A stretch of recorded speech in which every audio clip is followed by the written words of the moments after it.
Hello, everyone. Oops, sorry, I'm live. I'm trying to find somewhere a little bit quiet. I'm out and about this morning, and my headset doesn't want to play nicely. So I'm trying to find somewhere that's a little bit quiet where there's not going to be too much background noise. So I think I might just set myself up here and we will just go with this.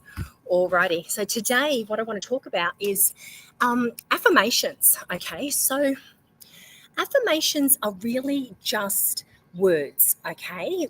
They're words that or beliefs that we repeat to ourselves. Now, what we normally do with affirmations is we use them in the positive, but the reality is they can be negative as well because they're just simply words that are on repeat. Now, a lot of the things that we say to ourselves, we think are really good things, but if you're then if your reality is not quite what you want, then it could be the affirmation needs a little bit of a tweak. So, this is what I want to talk to you guys about this morning. How do you make an affirmation work for you, not against you? Okay, so let me give you a little example here. If you said, like, I'm a problem solver, okay, which is great, you're a problem solver, that's a really positive thing. However, to be a problem solver, you need to have problems to solve. So you are maybe unintentionally attracting a lot of drama or problems in your life to make that affirmation true. Does that make sense? So you have to have problems to solve to be a good problem solver. All right. And now this can be across a lot of different areas of our life. You know, there are qualities that we have that we are proud of, and there's nothing wrong with that. Like being busy, being independent, being resilient. However, how we frame these qualities can send those mixed signals to the universe. Okay. So if you want to be, or if you're saying, I want to be stress free, but then constantly celebrating how stressed and busy you are because you're always saying to people, oh, I'm so busy, then there's a mixed message going on, if that makes sense. So what I want to do with you now is I want to give you a few examples of phrases that you may say to yourself, and also a little bit on why that is attracting what it's attracting into your life, and then also how you can reframe that. Okay. All right, so let's start with that one. I'm always busy, because that can be the reality for a lot of people. And we can take pride in our busyness because it means we're not lazy. Okay, there was a lot of stuff I went through with can't sit still, can't be doing nothing, because then I'm lazy. So that's obviously, I don't want to be seen as lazy. So there was all of that sort of disconnect going on with me.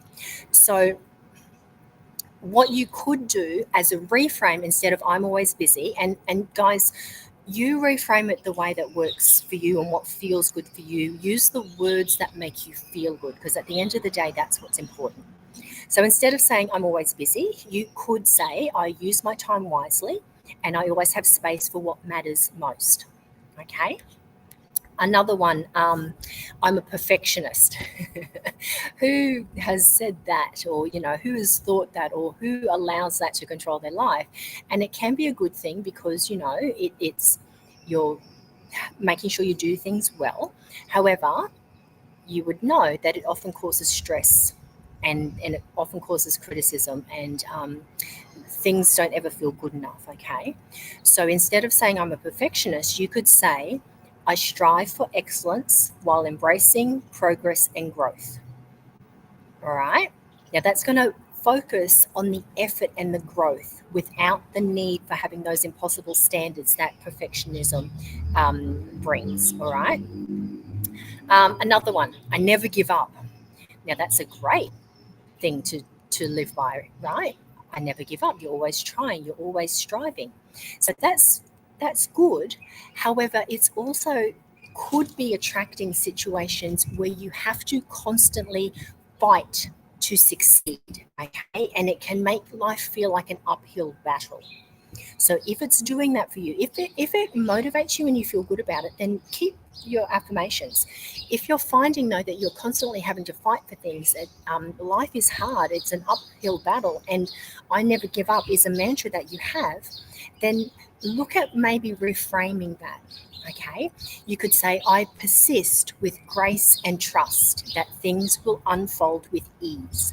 So that's going to keep that whole persistence, keep going sort of mentality, but it's also inviting ease and flow into the process. All right, which is what we want.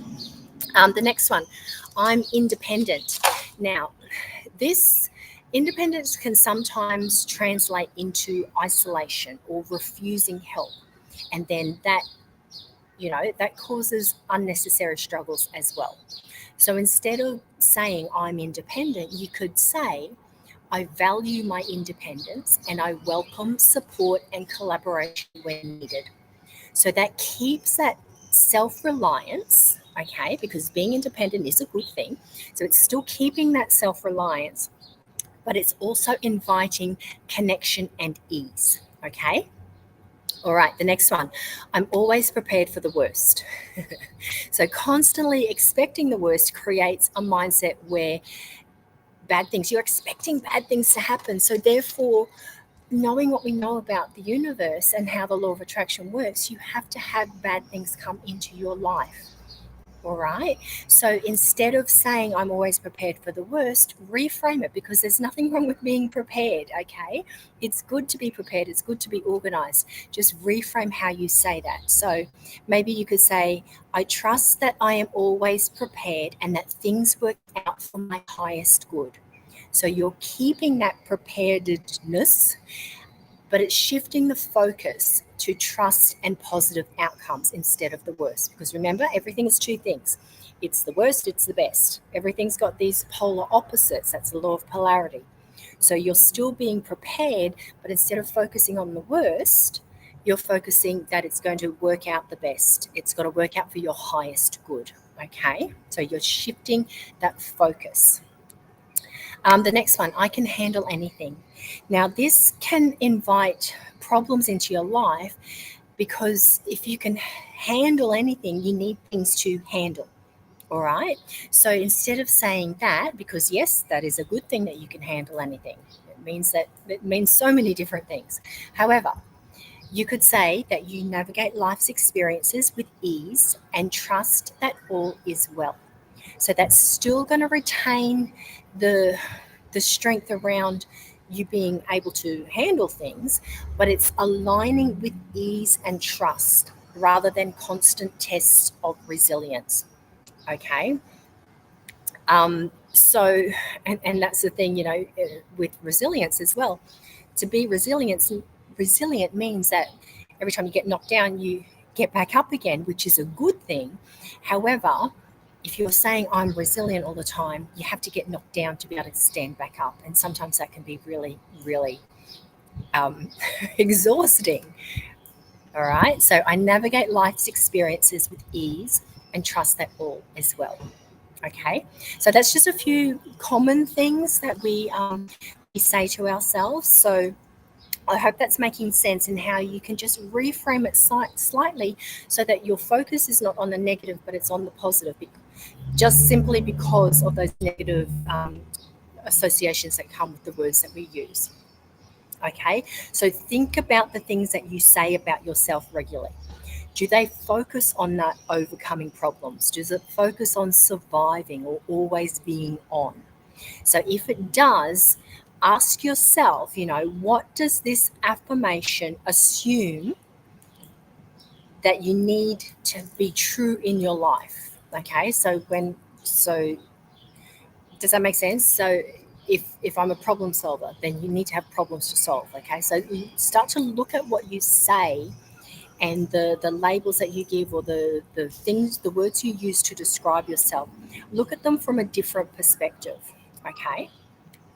And then once you do that, you just need to ask yourself, do I want to keep attracting what this phrase implies?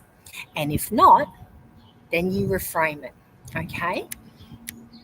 All right. So a little exercise that you can do is so write down one thing you often say about yourself that you are proud of. Okay, so you can use one of those examples I said before. It could be something completely different. And then ask yourself, what does this statement assume about my life circumstances? And then you're going to reframe it into a positive, empowering statement that focuses on ease, growth, and alignment with what you want to attract. And if you need to, rewind this video, watch it again where I was going through those examples. Okay, so if you say, I'm a survivor, which is fantastic, because you've made it through. However, it means you have to have things to make through. There has to be something hard for you to come out the other side to say that you survived. So instead of that, you could say something like, I thrive in all circumstances and welcome ease into my life. Okay, see how it feels. Use words that make you feel good. Okay, and just play around with it. It's got to make you feel good in a way, because I'm a survivor would make you feel good. However, look at what that actually means to be that thing. That's all I want you guys to do, is look at what does it mean has to happen in my life for me to be the thing that I'm saying that I am. Okay. All right, so affirmations are great. They are powerful tools. They're only as good as the energy behind them, though. So when you reframe your words, you're not just changing what you say, you're changing what you attract. All right? So what new story do you want to start telling yourself today? And if you want to, you can drop one of your reframed affirmations in the comment. If you've got questions about, if you've got something that maybe you say and you're having trouble reframing it, pop it in the comments, tag me. I would love to help you to get more clarity around that. All right, everyone. Thank you so much. Have a wonderful Monday, and I will talk to you again on Wednesday. I'm going to talk to you. Actually, Wednesday is all about Bitcoin. Anyone who's interested in Bitcoin, who's been a little bit scared of Bitcoin before, you don't need to be scared about it. You need to be educated. So join me on Wednesday, and I'll talk more about that. All right. Bye-bye.